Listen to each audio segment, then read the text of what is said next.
చిన్నపిల్లల కథలు. ఈరోజు కథ అలవాటు. ఒక ఊళ్ళో సుబ్బమ్మ, సూరమ్మ అని ఇద్దరు ఆడవాళ్ళు ఉండేవారు. సుబ్బమ్మ పూలు అమ్ముకునేది, సూరమ్మ చేపలు అమ్ముకునేది. వేరే వాళ్ళను చూసేవారెవరూ లేకపోవడంతో కష్టపడాల్సి వచ్చేది. ఒక రోజున వాన పడటంతో ఆలస్యం అయిపోయింది.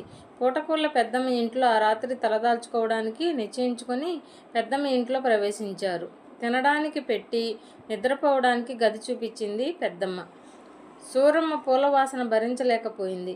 ఎంత ప్రయత్నించినా నిద్రపోలేక చాలా అవస్థపడింది. వెళ్ళి తన చేపల బుట్ట తెచ్చుకొని తలవైపు పెట్టుకొని హాయిగా నిద్రపోయింది. తెల్లవారి ఎవరి దారిన వారు వెళ్ళిపోయారు. పెద్దమ్మ ఆశ్చర్యపోయింది. సువాసన వెదజల్లే పూలు ఎవరికి నచ్చవు? అవి సూరమ్మకి ఎలా వెగటయ్యాయని పెద్దమ్మ చాలాసేపు ఆలోచించింది. మీకేమైనా తెలిసిందా? సూరమ్మ పొద్దస్తమాను చేపలతోనే గడుపుతుంది కదా, అందుకే ఆ వాసనే అలవాటైపోయింది. పూల సువాసనని ఆస్వాదించలేకపోయింది.